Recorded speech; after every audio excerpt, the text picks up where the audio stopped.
Hello students, welcome back to my YouTube channel. तो आज हम पढ़ने जा रहे हैं भारत एवं विश्व का भूगोल। इसमें मैंने जहाँ तक मेरे को पता है, इसमें मतलब मिक्स क्वेश्चन है, थोड़े भूगोल के हैं, थोड़े बीमारियों के हैं, मतलब मिक्स जीके टाइप है इसमें। तो चलिए शुरू करते हैं। तो पहला क्वेश्चन है हमारे पास, सूर्य तथा पृथ्वी के बीच न्यूनतम दूरी कब होती है? तो जो सूर्य है और पृथ्वी है उसके बीच में न्यूनतम दूरी होती है 3 जनवरी को। ठीक है, इंपॉर्टेंट क्वेश्चन है ये दोनों, मैं बता रहा हूँ।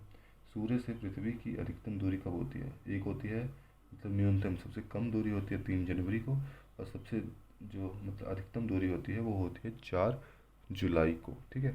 अगला है, अंतर्राष्ट्रीय तिथि रेखा किसे कहा जाता है? जो 180 डिग्री देशांतर रेखा होती है उसको अंतर्राष्ट्रीय तिथि रेखा कहा जाता है। ठीक है, 180 डिग्री जो होती है उसको कहा जाता है। अगला क्वेश्चन है हमारे पास, पृथ्वी से चंद्रमा की सतह पर अधिकतम कितना भाग दिखाई देता है? जो जैसे हम यहाँ से पृथ्वी से चंद्रमा की साइड देख रहे हैं ना, तो कितना प्रतिशत भाग दिखाई देता है?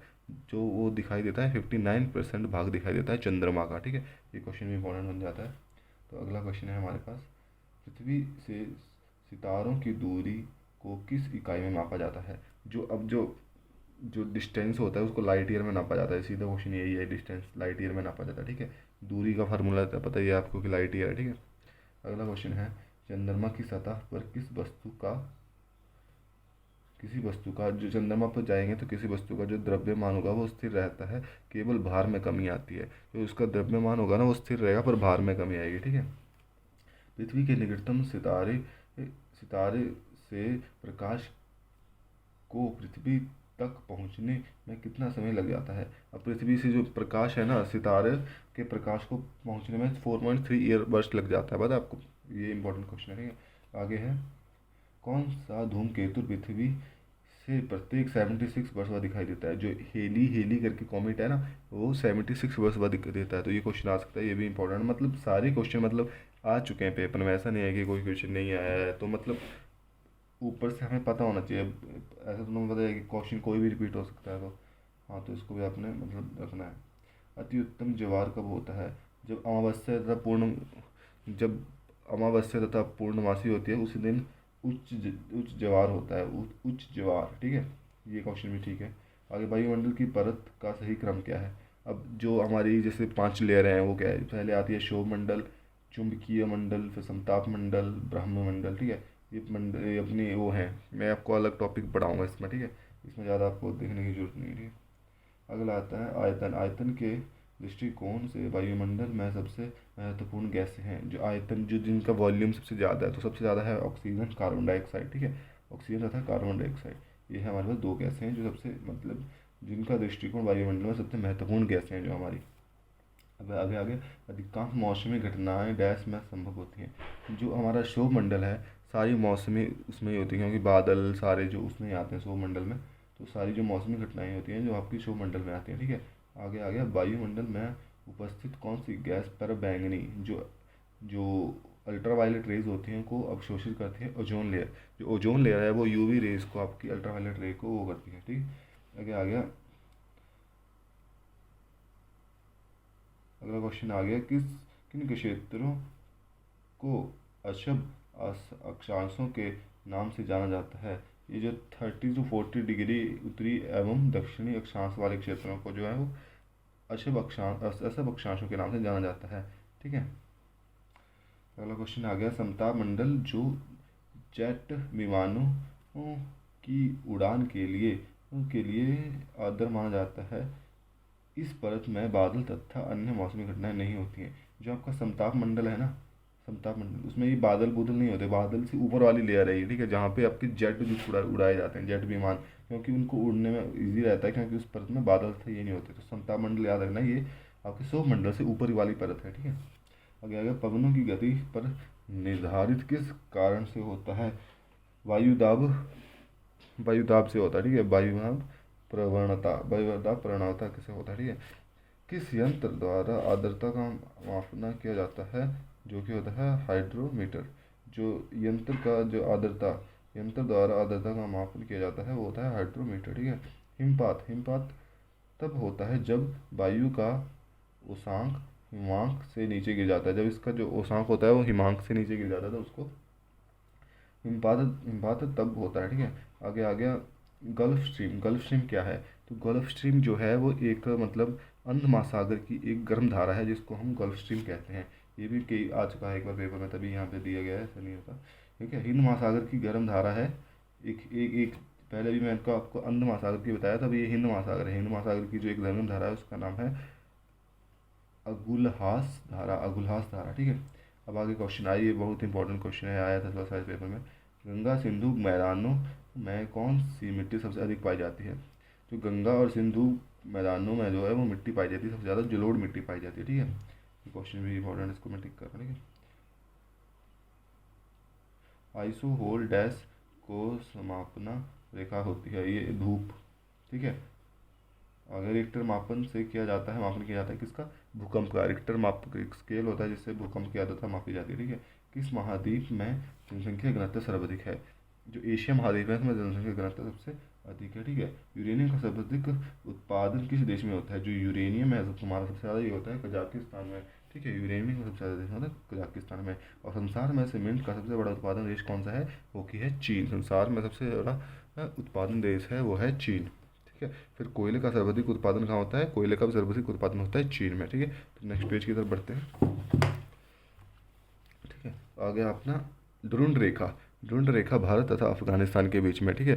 ढूंढ रेखा भारत और अफगानिस्तान के बीच में है, जबकि जर्मनी तथा पोलैंड के बीच में जो रेखा है उसको कहते हैं हिंडनबर्ग रेखा, ठीक है। जर्मनी और उसके बीच को कहते हैं। और जो मैकमोहन रेखा है ये भारत और चीन के बीच में। ये चारों क्वेश्चन बहुत ही इंपॉर्टेंट है, कभी भी कुछ भी आ सकता है, मैं ऐसी बात नहीं है कि एक बार आ गया तो नहीं आना, तो आ सकता है, कुछ भी आ सकता है, ठीक है। तो ये मतलब ये तो इनको पढ़ के ऐसा होता है कि अगर आपने पढ़ लिया तो आपको कॉन्फिडेंस आएगा पेपर देने में, ठीक है, कि हाँ हमने पढ़ा है कुछ, ठीक है। अगला हमारी है रेड क्लिफ रेखा। कौन सी है? रेड क्लिफ है भारत और पाकिस्तान के बीच में जो वो है रेखा है उसको रेड क्लिफ रेखा कहते हैं, ठीक है। अब ये पाक जल मरु मध्य किन देशों के बीच में है? अब पाक पढ़ेंगे यहाँ पे, ऐसा नहीं होता कि भारत और पाकिस्तान लिख के आगे। ये है भारत और श्रीलंका के बीच में जो पानी वाला बॉर्डर है उसको ये पाक और वो सीमा कहते हैं, ठीक है, भारत और श्रीलंका की। उत्तरी तथा दक्षिणी कोरिया के बीच सीमा को क्या नाम दिया गया? जो उत्तरी तथा दक्षिणी कोरिया, दो कोरिया ना वहाँ पे, उत्तरी एक चोंगेंग वाला, तो उसमें उसको 38 अक्षांश रेखा कहा जाता है। उत्तरी तथा दक्षिणी इसको कहा जाता है। 49 अक्षांश रेखा किस देश को पृथक करती है? जो 49 जो अक्षांश रेखा है वो यूएसए तथा कनाडा को अलग करती है, यूएसए तथा कनाडा को अलग करती है। अगला क्वेश्चन है आपका लीडस। लीडस किस उद्योग के लिए प्रसिद्ध है? जो उन्नी जो वस्त्र है उसके लिए लीडस उद्योग जो है प्रसिद्ध है। किस देश को संसार तथा चीन का कटोरा कहा जाता है? क्यूबा को चीनी का कटोरा कहा जाता है, ठीक है। अगला क्वेश्चन है डंकन पास किस मध्य स्थित है? जो डंकन पास है आपका दक्षिण तथा लेटन अंडमान में स्थित है। डंकन पास जो है वो किस में स्थित है? दक्षिणी तथा लेटन अंडमान में स्थित है। अगला क्वेश्चन है आपका पैसिफिक रिवर ऑफ फायर का संबंध किससे है? ये ज्वालामुखी तथा भूकंप से है। पैसिफिक रिवर तथा भूकंप इससे संबंधित है। भारत की मुख्य भूमि की तट रेखा कितनी लंबी है? भारत की जो मुख्य भूमि है, मुख्य भूमि की बात कर रहे हैं हम, ये जो भूमि वाली एरिया उसकी बात हो रही है, ठीक है। भारत की मुख्य भूमि की तट रेखा जो है वो है 61,000 किलोमीटर है। भारत का कुल क्षेत्रफल लगभग है 33 लाख वर्ग किलोमीटर, 33 लाख वर्ग किलोमीटर है, ठीक है। भारत संसार का 7वां सबसे बड़ा देश है। संसार का सबसे बड़ा 7वां जो 7वें स्थान पर, ठीक है, भारत इसके में सबसे बड़ा देश है तथा इसके अंतर्गत संसार में कुल क्षेत्रफल जो है 2.4% इसके अंदर क्षेत्रफल है। इसका मतलब लोगों की जो जनसंख्या है ना, कुल क्षेत्रफल का 2.4% है, ठीक है। मन्नार की खाड़ी कहाँ स्थित है? मन्नार की खाड़ी तमिलनाडु के पूर्व में स्थित है, ठीक है। भारत में राज्यों का भाषा के आधार पर गठन हुआ था 1956 में, और जो कि कौन सा राज्य था जिसमें भाषा के आधार पर? आंध्र प्रदेश शायद था। 1956 में आंध्र प्रदेश को मतलब भाषा के आधार पर सबसे पहला राज्य बनाया गया था, ठीक है। इस क्षेत्र में देश का सबसे प्राचीन चट्टानें पाई जाती हैं। जो अरावली में जो है ना, अरावली में देश की सबसे पुरानी चट्टानें पाई जाती हैं, ठीक है। अगला, पाकिस्तान की सीमा के साथ भारत के किस राज्यों की सीमा साझी होती है? जो पाकिस्तान के साथ है भारत की जो होते हैं पंजाब, जम्मू कश्मीर, राजस्थान, गुजरात, हाँ, 4 जिलों की, 4 मतलब राज्यों की जो है सीमाएं लगती हैं, ठीक है, पाकिस्तान के साथ। भारत में कौन सा राज्य सबसे सबसे बड़ा क्षेत्रफल है जो कि है राजस्थान। कि क्षेत्रफल के हिसाब से बात की जाए तो राजस्थान है, और जनसंख्या की दृष्टि से बात की जाए तो सबसे बड़ा राज्य उत्तर प्रदेश है। ठीक है, भारत में सबसे छोटा क्षेत्रफल के हिसाब से राज्य, जो अगर क्षेत्रफल के हिसाब से बात की जाए तो सिक्किम है, और जनसंख्या के हिसाब से सबसे छोटा राज्य है गोवा। ये बात आपको ध्यान में रखनी है। ये छोटे छोटे क्वेश्चन होते हैं जो कि नंबर आपके बढ़ा देते हैं पेपर में। ठीक है, सतपुड़ा तथा विंध्याचल के मध्य कौन सी नदी बहती है? तो नर्मदा नदी जो है सतपुड़ा के और तथा विंध्याचल के रूप में बहती है। किन नगरों को जुड़वा नगर भी कहा जाता है? तो हैदराबाद तथा सिकंदराबाद, हैदराबाद तथा सिकंदराबाद को जुड़वा नगर भी कहा जाता है। अगला, चाय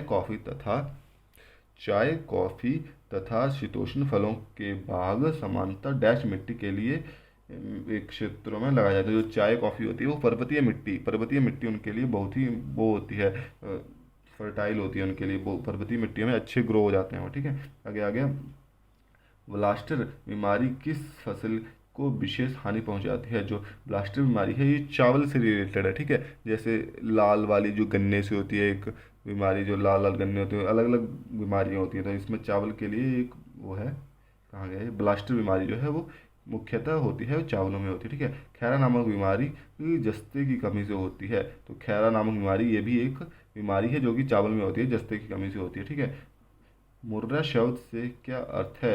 तो भैंसों की एक नस्ल है। ये भी देखो क्वेश्चन आ रखा है, कैसे कैसे क्वेश्चन आ जाते हैं। ठीक है, तो आगे रैबिज बीमारी किस प्रभावित करती है? तो रैबिज को है वो बीमारी पशुओं को प्रभावित करती है। ठीक है, आगे आ गया क्वेश्चन, बांदीपुर राज्य राष्ट्रीय पार्क उद्यान कहाँ है? ये कर्नाटका में है। ठीक है, ये क्वेश्चन भी आ चुका है, तभी देखिए यहाँ पे लिखा हुआ है। आगे आ गया, कॉर्बेट राष्ट्रीय पार्क कहाँ स्थित है? कॉर्बेट जो है जिसका नाम अभी चेंज कर दिया गया है, ये उत्तर प्रदेश में है। ठीक है, ये सबसे पुराना वो है राष्ट्रीय पार्क है शायद। हाँ, एशियाई शेर जो है ये गिरी राष्ट्रीय उद्यान है जो कि गुजरात में है शायद। हाँ, गुजरात में है, एशियाई शेर इसमें पाए जाते हैं। ठीक है, जंगली गधे के लिए अभ्यारण्य कहाँ है? ये भी गुजरात में है। ठीक है, कांजीरंगा वन्य जीव अभ्यारण्य कहाँ स्थित है?